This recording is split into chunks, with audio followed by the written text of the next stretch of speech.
বিদেশের মাটিতে হাড়ভাঙা খাটুনি খেটে সোনালী ভবিষ্যতের স্বপ্ন দেখেছিলেন রাজবাড়ীর সৌদি প্রবাসী মোহাম্মদ মাসুদ রানা। কিন্তু সে স্বপ্ন এখন ধূলিসাৎ।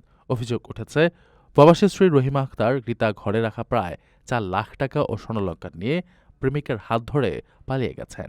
এ ঘটনায় ভুক্তভোগী প্রবাসী মাসুদ রানা থানায় একটি লিখিত অভিযোগ দায়ের করেছেন। জানা যায়, ৪ বছর আগে সৌদি আরবে পাড়ি জমান মাসুদ ১ বছর আগে মোবাইল ফোনের মাধ্যমে পরিচয় ও প্রেমের সম্পর্কের জেরে তিনি রহিমা আক্তার রিতাকে বিয়ে করেন এবং পরে তাকে সৌদি আরবে নিজের কাছে নিয়ে যান। গত ১৮ জানুয়ারি কর্মস্থল থেকে বাসায় ফিরে মাসুদ রিতা ও জমানো ৪ লাখ টাকা উধাও দেখতে পান। অনুসন্ধানে জানা যায়, নোয়াখালীর আরমান নামের এক ব্যক্তির সঙ্গে তিনি পালিয়ে গেছেন।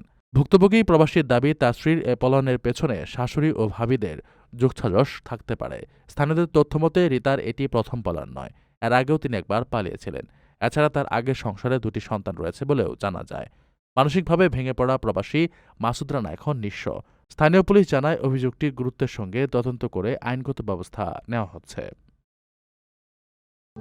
প্রবাসীদের জন্য নির্মাণ হচ্ছে দেশের প্রথম স্মার্ট সিটি, যেখানে থাকছে স্কুল, মসজিদ, হাসপাতাল, সুইমিং পুল, হেলিপ্যাড, পাঠাগার, জিম, সুপারমার্কেট, শিশু পার্ক সহ সকল নাগরিক সুবিধা।